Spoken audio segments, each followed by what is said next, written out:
whole town's sleeping. The courthouse clock chimed 7 times. The echoes of the chimes faded. Warm summer twilight here in upper Illinois country, in this little town deep far away from everything, kept to itself by a river and a forest, and a meadow and a lake.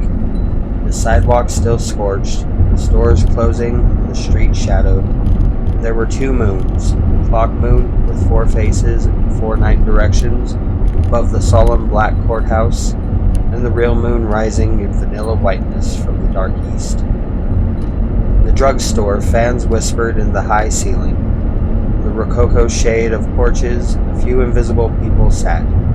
Cigars glowed pink on occasion.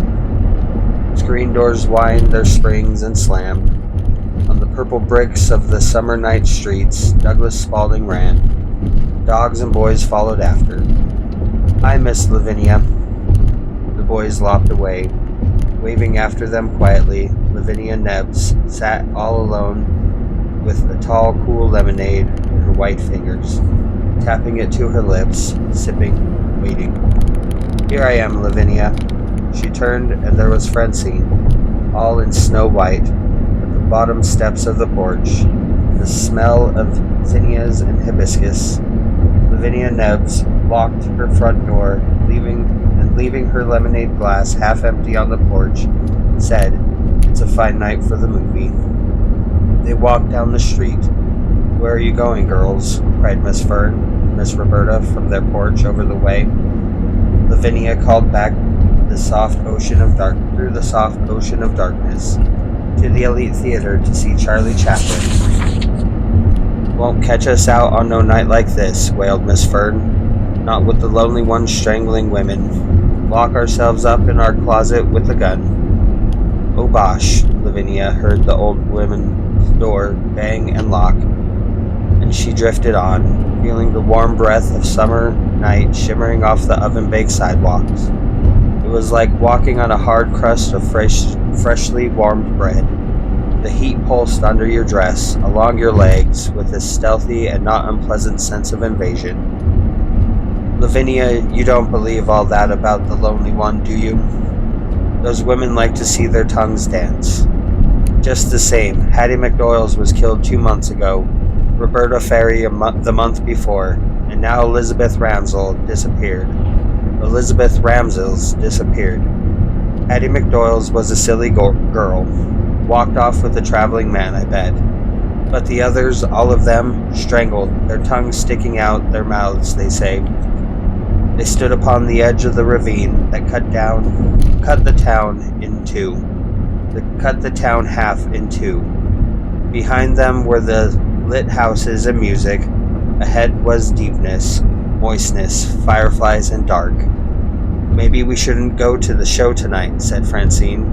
"The lonely one might follow and kill us. I don't like that ravine. Look at it, will you?"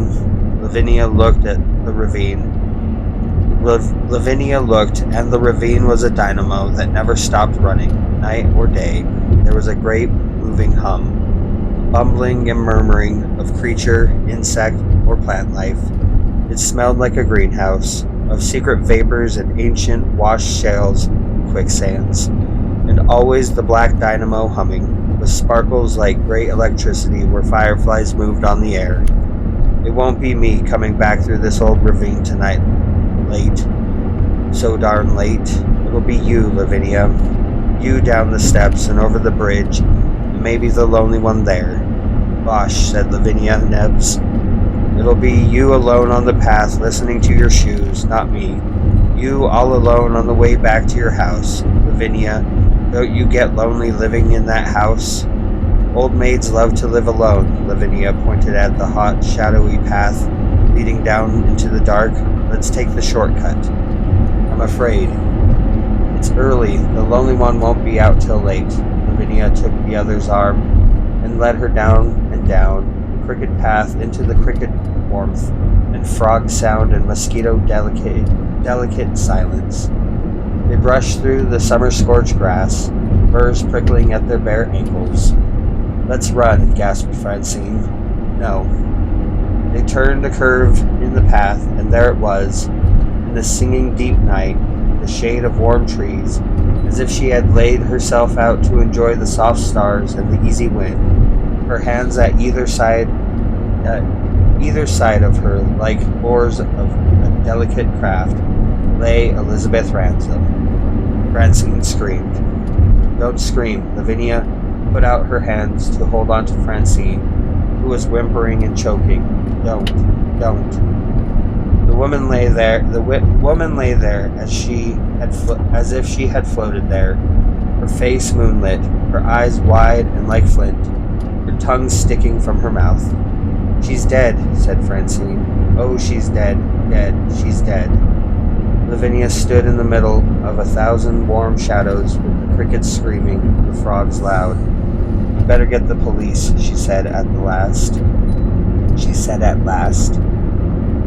Hold me, Lavinia, hold me. I'm cold. Oh, I've never been so cold in all my life. Lavinia held Francine, and the policemen were brushing through the crackling grass. Flashlights ducked about, voices mingled, and the night grew toward 8:30.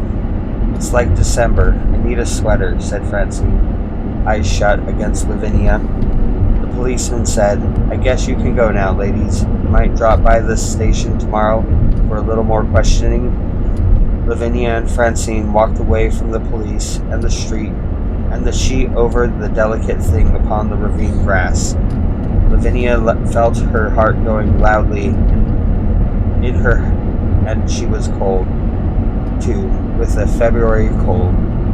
There were bits of sudden snow all over her flesh, and the moon washed her brittle fingers whiter, and she remembered doing all the talking while Francine just sobbed against her. A voice called from far off, You want an escort, ladies? No, we'll make it, said Lavinia to nobody, and they walked on.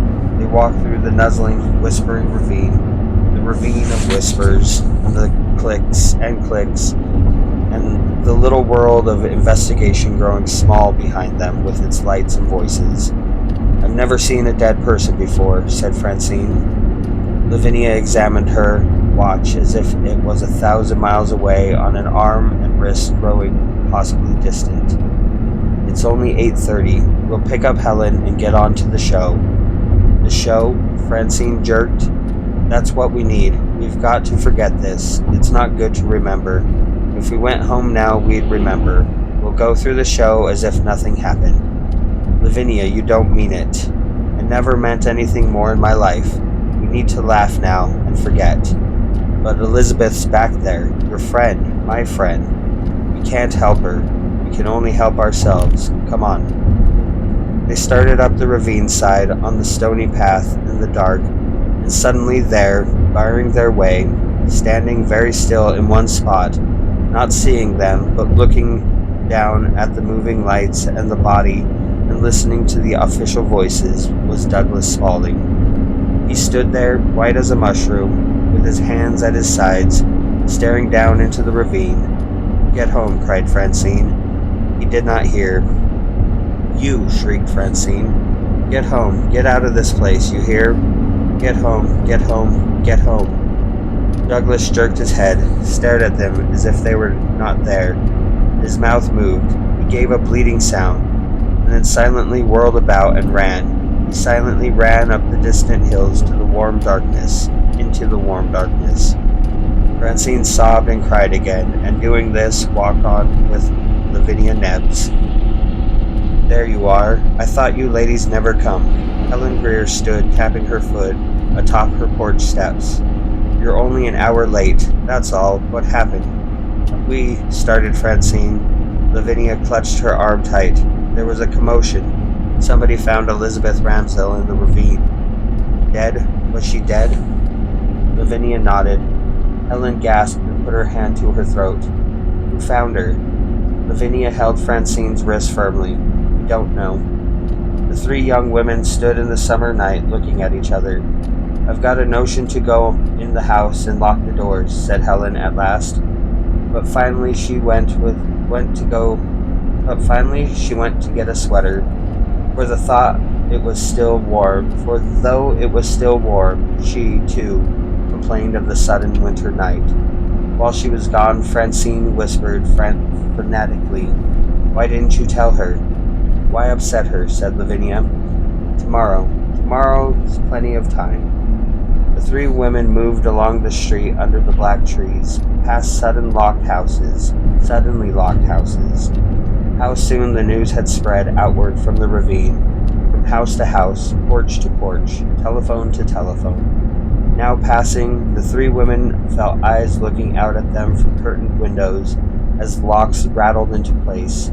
How strange the popsicle, the vanilla night, the night of clothes-packed ice cream, of mosquito lotion wrist, the night of running children suddenly veered from their games and put away behind glass, behind wood, the popsicles in melting puddles of lime and strawberry where they fell when the children were scooped indoors. Strange the hot rooms with sweating people pressed tightly back into them behind the bronze knobs and knockers. Baseball bats and balls lay upon the unfoot-printed lawns.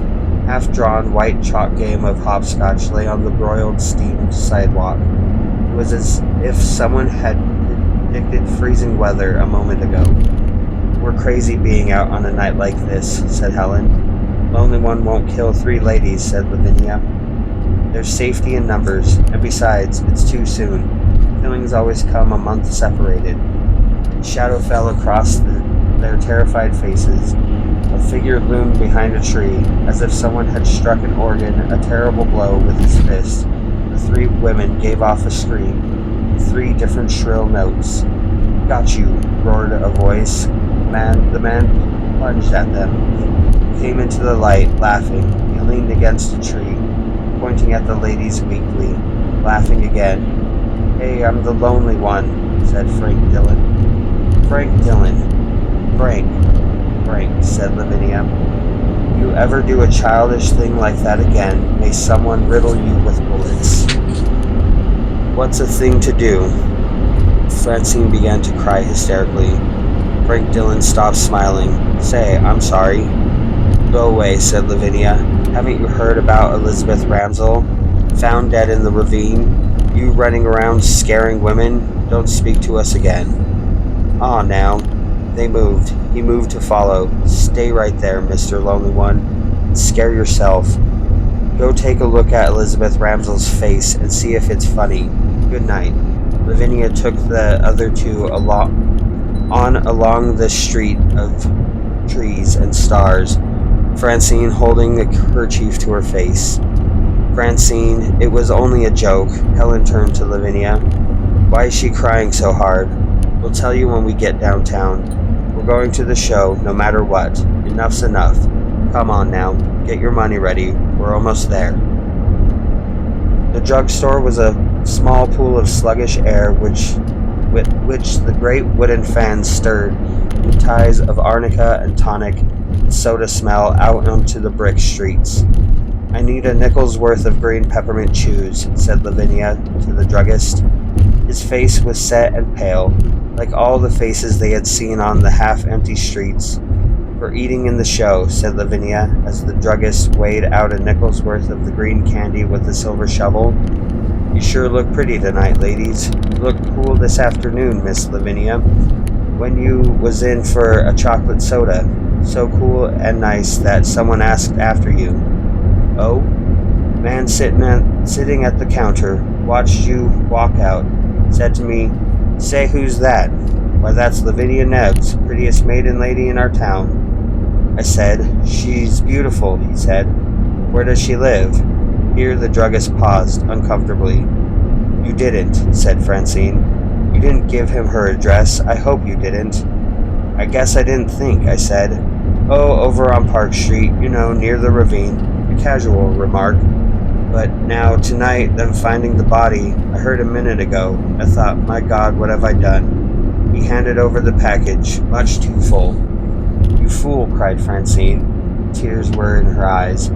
"I'm sorry. Course, maybe it was nothing." Lavinia stood with the three people looking at her, staring at her. She felt nothing, except perhaps the slightest prickle of excitement in her throat. She held out her money automatically. "There's no charge on those peppermints," said the druggist. turning to shuffle some papers.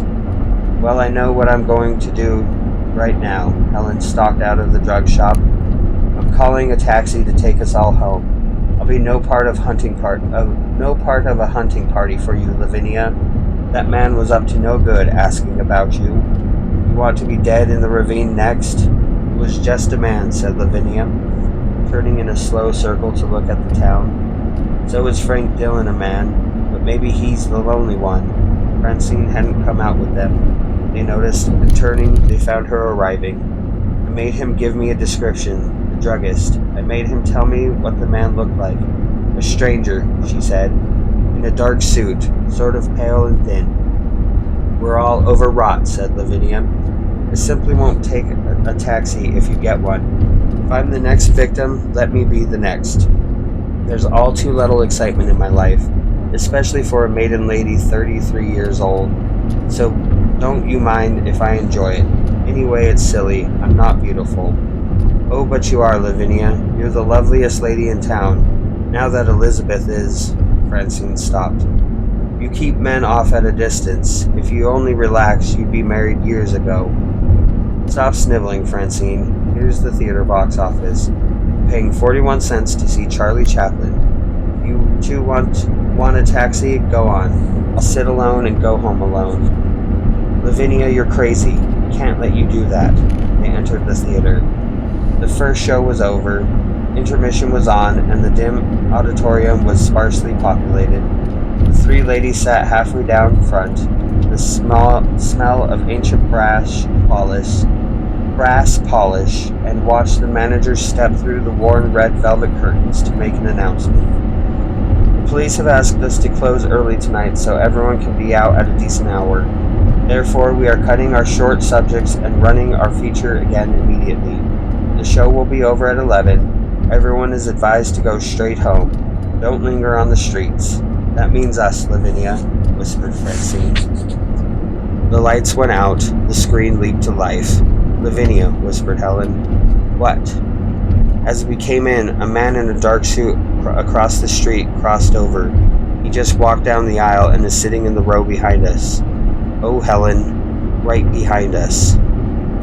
One by one, the three women turned to look. They saw a white face there, flickering with unholy light from the silver screen. It seemed to be all men's faces hovering there in the dark. I'm going to get the manager. Helen was gone up the aisle. Stop the film. Lights. Helen, come back, cried Lavinia, rising.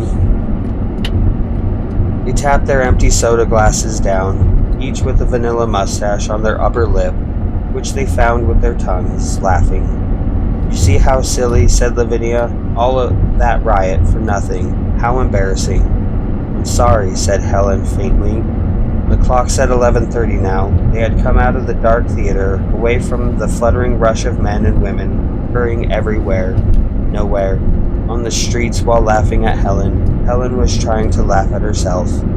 Helen, when you ran up that aisle crying, lights, I thought I'd die, that poor man. The theater manager's brother from Racine. I apologize, said Helen, looking up at the great fan still whirling the warm late-night air, re-stirring the smells of vanilla, raspberry, peppermint, and Lysol. We shouldn't have stopped for these sodas. The police warned. Oh, bosh, the police, laughed Lavinia. I'm not afraid of anything. The lonely one is 1,000,000 miles away now. He won't be back for weeks, and the police will get him. Then. Just wait. Wasn't the film wonderful? Closing up, ladies. The druggist switched off the lights in the cool, white, tiled silence. Outside, the streets were swept clean and empty of cars or trucks or people. Bright lights still burned in the small store windows where the warm wax dummies lifted pink wax hands fired with blue-white diamond rings, or flourished orange wax legs to reveal hosiery. The hot blue glass eyes of the mannequins watched as the ladies drifted down the empty river-bottom street, their images shimmering in the windows like blossoms seen under darkly moving waters. Do you suppose if we screamed they'd do anything? Who? The dummies, the window people. Oh, Francine. Well? There were 1,000 people in the windows, stiff and silent, and 3 people on the street, the echoes following like gunshots from storefronts across the way when they tapped their heels on the baked pavement. A red neon sign flickered dimly, buzzed like a dying insect as they passed.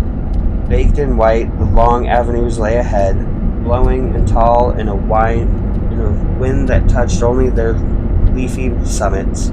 The trees stood on either side of the 3 small women. Seen from the courthouse peak, they appeared like 3 thistles far away.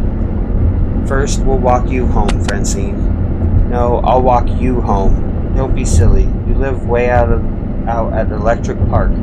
If you walked me home, you'd have to come back across the ravine alone yourself. If so much a leaf fell on you, you would drop dead. Francine said, I can stay the night at your house. You're the pretty one. So they walked, they drifted like 3 prim-clothed forms over a moonlit sea of lawn and concrete. Lavinia watching the black trees flit by each side of her, listening to the voices of her friends murmuring, trying to laugh, and the night seemed to quicken. They seemed to run while walking slowly. Everything seems fast and the color of hot snow. Let's sing, said Lavinia. They sang, shine on, harvest moon. They sang sweetly and quietly, arm in arm, not looking back. They felt the hot sidewalk cooling underfoot, moving. Listen, said Lavinia. They listened to the summer night crickets, and the far-off tone of the courthouse clock making it 11:45. Listen, Lavinia, listen. The porch swing creaked in the dark, and there was Mr. Terrell, not saying anything to anybody, alone on his swing, having a last cigar. They saw the pink ash swinging gently to and fro. Now the lights were gone. The little house lights, the big house lights, and yellow lights and green hurricane lights, the candles and oil lamps and porch lights, and everything felt locked up in brass and iron and steel. Everything, thought Lavinia, is boxed and locked and wrapped and shaded. She imagined the people in their moonlit beds and their breathing in their summer night rooms, safe and together. Here we are, thought Lavinia, our footsteps along the baked summer evening sidewalk, and above us the lonely street lights shining down, making a drunken shadow. Here's your house, Francine. Good night. Lavinia, Helen, stay here tonight. It's late, almost midnight now. You can sleep in the parlor. I'll make hot chocolate. It'll be such fun. Francine was holding them both now, close to her. No thanks, said Lavinia, and Francine began to cry. Oh, not again, Francine, said Lavinia. I don't want you dead, sobbed Francine, the tears running straight down her cheeks. You're so fine and nice. I want you alive. Please, oh, please. Francine, I didn't know how much this has done to you. I promise I'll phone when I get home. Oh, will you? And I'll tell you I'm safe, yes. Tomorrow we'll have a picnic lunch at Electric Park, with ham sandwiches I'll make myself. How's that? You'll see, I'll live forever. You'll phone then? I promise, didn't I? Good night. Rushing upstairs, Francine whisked behind a door, which slammed to be bolted tight on the instant. Now, said Lavinia to Helen, I'll walk you home. The courthouse clock struck the hour. The sounds blew across a town that was emptier than it had ever been. Over empty streets and empty lots and empty lawns, the sound faded. 9, 10, 11, 12, counted Lavinia, with Helen on her arm. Don't you feel funny? Asked Helen. How do you mean? When you think of us being out here on the sidewalks, under the trees, all those people safe behind locked doors, lying in their beds, we're practically the only walking people out in the open in 1,000 miles, I bet. The sound of the deep, warm, dark ravine came near. In a minute they stood before Helen's house, looking at each other for a long time. The wind blew the odor of cut grass between them. The moon was sinking in a sky that was beginning to cloud. I don't suppose it's any use asking you to stay, Lavinia. I'll be going on. Sometimes Sometimes what? Sometimes I think people want to die. You've acted all odd all evening. I'm just not afraid, said Lavinia. And I'm curious, I suppose, and I'm using my head, logically. The lonely one can't be around, the police and all. The police are home with their covers up over their ears. Let's just say I'm enjoying myself, precariously but safely. If there was any real chance of anything happening to me, I'd stay here with you. You can be sure of that. Maybe part of you doesn't want to live anymore. You and Francine, honestly. I feel so guilty. I'll be drinking some hot cocoa just as you reach the ravine bottom and walk along the bridge. Drink a cup for me. Good night. Lavinia Nebbs walked alone down the midnight street. Down the late summer night silence, she saw houses with the dark windows. Far away, she heard a dog barking. In 5 minutes, she thought, I'll be safe at home. In 5 minutes, I'll be phoning silly little Francine. She heard the man's voice. The man's voice singing far away among the trees. Oh, give me a June night, the moonlight and you. She walked a little faster. The voice sang, in my arms with all of your charms. Down the street in the dim moonlight, a man walked slowly and casually along. I can run, knock on these doors, thought Lavinia, if I must. Oh, give me a June night, sang the man, and he carried a long club in his hand. The moonlight and you will look who's here. What a time of night for you to be out, Miss Nebbs. Officer Kennedy. And that's who it was, of course. I'd better see you home. Thanks, I'll make it. But you live across the ravine. Yes, she thought, but I won't walk through the ravine with any man, not even an officer. How do I know who the lonely one is? No, she said. I'll hurry. I'll wait right here, he said. If you need any help, give a yell. Voices carry here. I'll come running. Thank you. She went on, leaving him under a light, humming to himself, alone.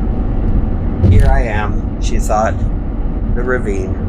She stood on the edge of the 113 steps that went down the steep hill, then across the bridge, 70 yards, and up the hills leading to Park Street, and only one lantern to see by. 3 minutes from now, she thought, I'll be putting my keys in my house door. Nothing can happen in just 180 seconds. She started down the long, dark green steps into the deep ravine.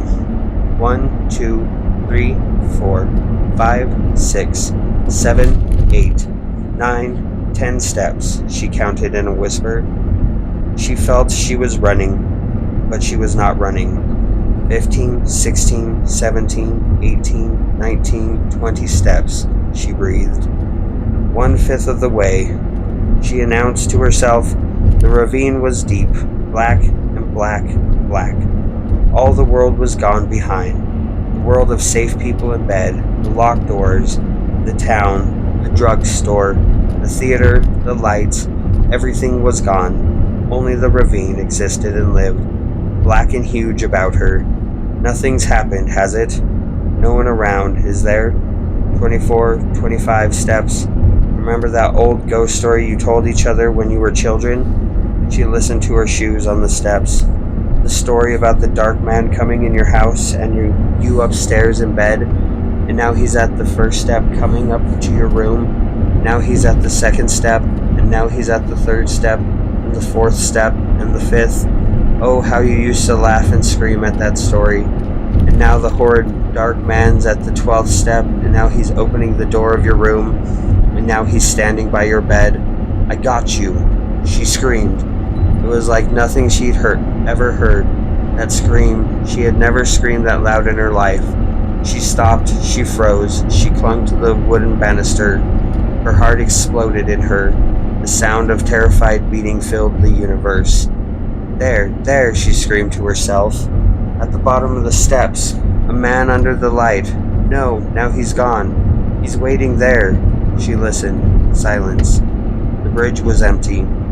Nothing, she thought, holding her heart. Nothing, fool. That story, I told myself, how silly, what shall I do? Her heartbeats faded. Shall I call the officer? Did he hear me scream? She listened. Nothing. Nothing. I'll go the rest of the way, that silly story. She began again, counting the steps. 35, 36. Careful, don't fall. Oh, I am a fool. 37 steps. 38, 9, and 40. And 2 makes 42, almost halfway. She froze again. Wait, she told herself. She took a step. There was an echo. She took another step. Another echo. Another step. Just a fraction of a moment later, someone's following me. She whispered to the ravine, to the black crickets and the dark green hidden frogs and the black stream. Someone's on the steps behind me. I don't dare turn around. Another step, another echo.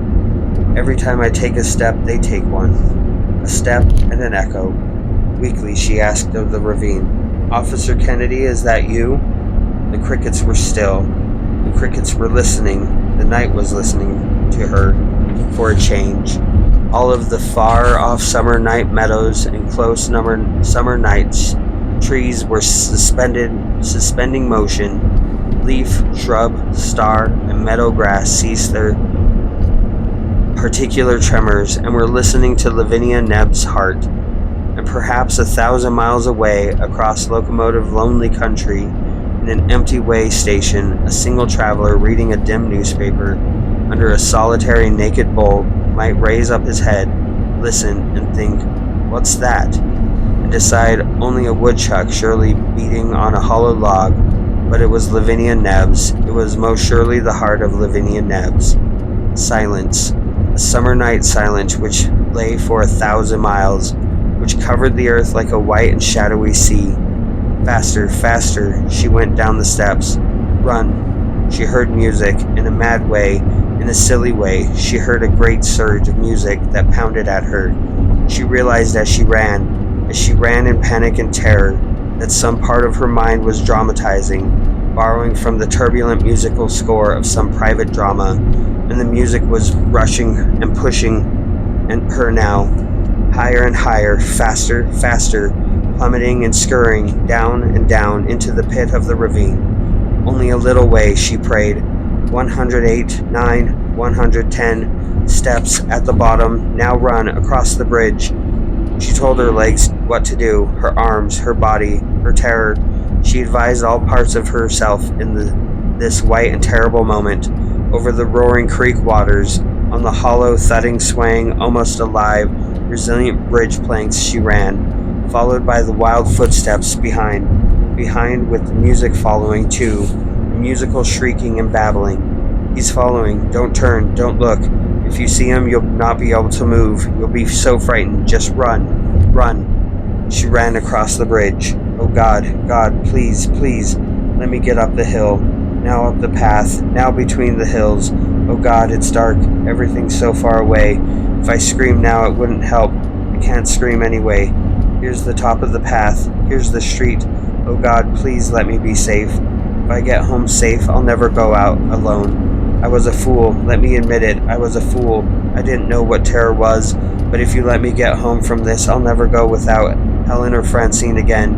Here's the street. Across the street. She crossed the street and rushed up the sidewalk. Oh God, the porch. My house. Oh God, please give me time to get inside and lock the door and I'll be safe. And there, silly thing to notice. Why did she notice? Instantly.